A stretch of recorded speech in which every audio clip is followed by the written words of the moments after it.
If you watch this video the day I posted, yesterday was International Women's Day, ou la journée internationale du droit des femmes. Yeah, because we need to insist on women's rights. It's not just about celebrating women, okay? Rights. Les droits des femmes. For the occasion, today I want to share with you 5 essential dates for French women. But let's make it an occasion to test your French skills. Bonjour tout le monde, I'm Cassie, your French tutor, so you can discover France the French way. And now is the perfect time to give this video a thumbs up and subscribe to the channel if you want to learn more about the French language, but also the French culture. For sure, there are way more than only 5 dates that are important for the rights of French women. But I picked 5 and I'm going to test you a bit. I'm going to read what they are all about in French. We're going to start easy and move to a higher level. And there will also be a bit of listening challenge. As always, you will find everything you need in the PDF that is in the description, but this one is particularly complete because you will find vocabulary list, extra resources, the text I'm reading, and the transcription to the video clip that you will see. Alors t'es prêt? On y va. 1944, le droit de vote. As I said, I'm going to read the text, it will show on screen, and when you realize that you cannot follow anymore, you can turn on the subtitles. Ok? On y va. En France, les femmes ont le droit de vote depuis le 21 avril 1944. Avant, seuls les hommes pouvaient voter. Les femmes ne pouvaient pas choisir les personnes qui gouvernent. Pendant la guerre, beaucoup de femmes aident la France. Elles travaillent, soignent les blessés et aident les soldats. Après la guerre, le général Charles de Gaulle décide que les femmes peuvent voter. En 1945, les femmes votent pour la première fois. C'est un jour très important. Aujourd'hui, les femmes votent comme les hommes et peuvent aussi travailler au gouvernement. For this one, I want to nuance a little bit because that's what we learn in school, but my teacher in high school, she told me, careful, it's not exactly that, you know, le général de Gaulle was so thankful of women in France, blah, blah, blah, that he gave them the rights to vote. No, he wanted to be elected. He wanted to be elected, so he thought, okay, if I give them the rights to vote, for sure they're going to vote for me, right? And a few years later, that's pretty much what happened. And now we're in the 5th Republic, la 5e République, and le Général de Gaulle is the one who... He didn't write the constitution, but he clearly influenced it. But yeah, now we can vote, so I'm glad. Malgré le froid, une foule immense renouvelle autour du chef du gouvernement l'enthousiasme qu'il a déjà salué dans toutes les villes. Lui, c'est un vrai révolutionnaire, disait-elle à papa. Il veut augmenter les salaires de 50%, créer la sécurité sociale, nationaliser les banques. Il vient même de donner le droit de vote aux femmes. 13 juillet 1965, les femmes peuvent avoir un compte en banque et des biens. Okay, second text, it will be a little bit more difficult to understand. So bear with me. If you need to press pause, do it, no problem.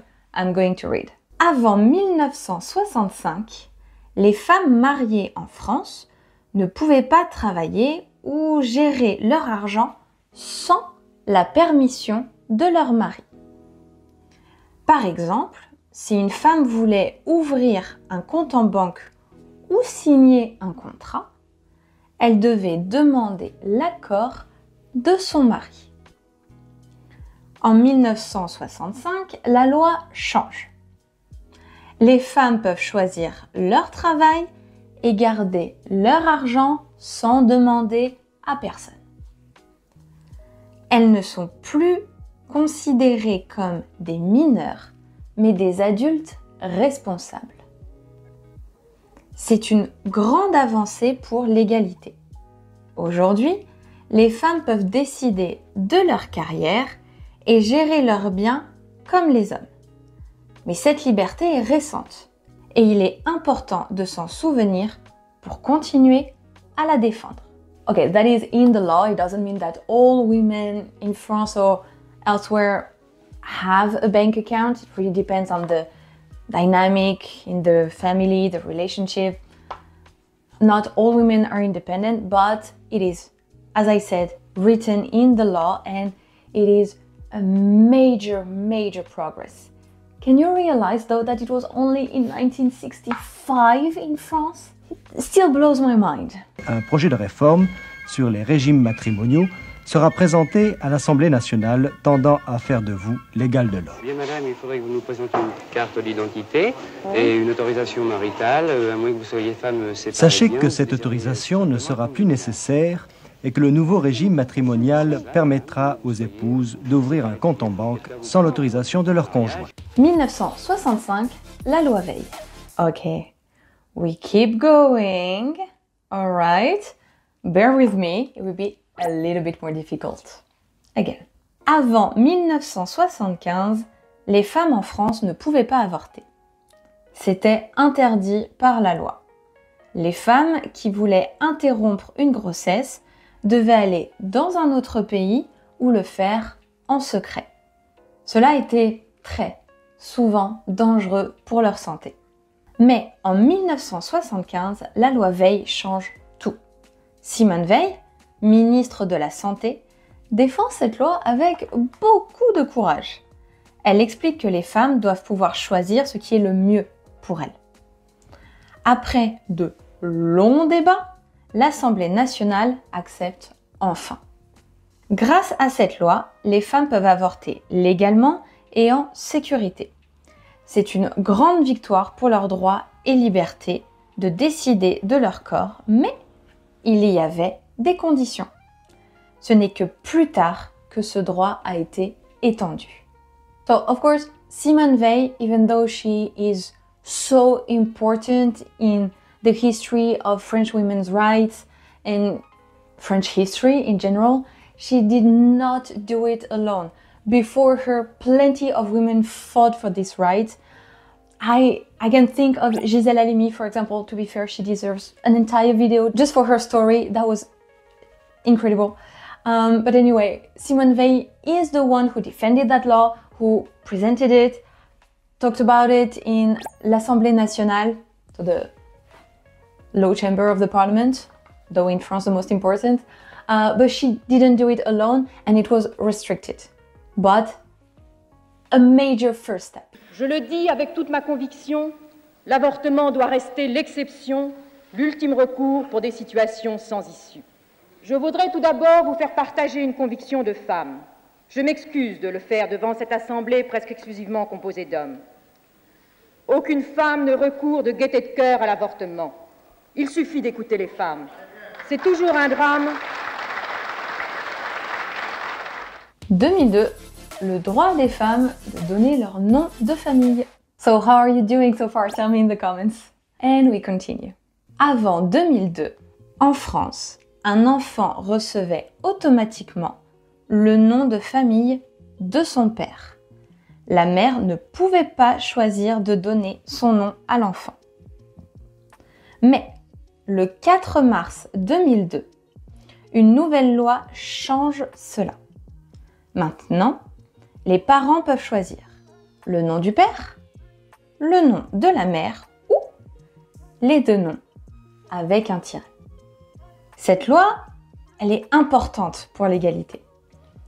Elle donne aux femmes le droit de transmettre leur nom. Cela montre que le nom de la mère est, techniquement, aussi important que celui du père. Depuis 2005, cette règle est appliquée pour tous les bébés en France. C'est un grand pas pour les droits des femmes et des familles. Okay, so it was voted in 2002, but you know, the time that it is applied took a bit of time. But now parents can choose if they want to give the name of the mother, of the father, or both. So now there is a tiret between the two family names, but at some point there were two tirets. Has been abandoned since. J'ai rendez-vous pour un changement de nom. Camille Dubus. Pour la dernière fois, Camille se présente en déclinant seulement le nom hérité de son père. Dans quelques instants, ce sera officiel. Elle y accolera le nom de sa mère. Last one, I'm going to read full speed. Okay, so you still see the text, but full speed. Let's go. En 2024, la France a inscrit le droit à l'interruption volontaire de grossesse, l'IVG, dans sa constitution. Cette décision historique garantit aux femmes la liberté de recourir à l'avortement, consolidant ainsi leurs droits fondamentaux. Cette inscription dans la Constitution fait de la France le premier pays au monde à protéger explicitement ce droit au plus haut niveau juridique. Cette évolution législative renforce la protection des droits des femmes et assure que le droit à l'avortement demeure inaliénable en France. Ok. Here, a bit of nuance. It's necessary.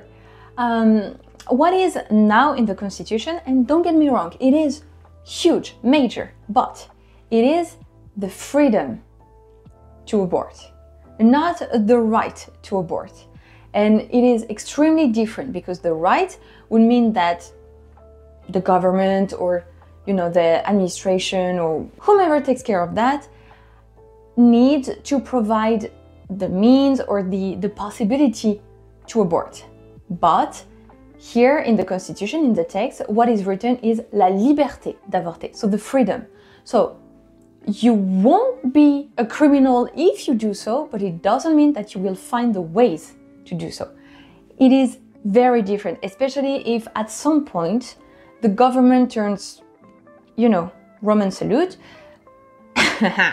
and just cancels everything or destroys everything that will help or allow women to abort. But still in the Constitution, they're free to do so, so careful with that. The fight is not over. Collègues, je suis très très émue à la fois de ce vote et de ce signal historique que l'Assemblée nationale sonore a envoyé à toutes les femmes de notre pays, mais aussi à l'ensemble des femmes du monde. Monsieur le ministre, maintenant la balle est dans le camp du gouvernement. Nous espérons, et nous sommes nombreuses à l'espérer, nous espérons un projet de loi constitutionnelle qui nous permette d'aller plus rapidement sur cette question. So how did you do if you understood everything? You tell me in the comment if you had to stop at some point or turn on the subtitles. It is okay, all right? Learning a language is a forever journey, so it's fine if you did not understand everything, but this video was meant to challenge you and I hope it did. If it did, you can give it a thumbs up. Don't forget the PDF in the description with, again, the transcriptions, the vocabulary, everything you need, extra resources too. And if you like this format of me reading a text in French to challenge your French skills, I recommend you watch this video next. Donc à la semaine prochaine. Salut!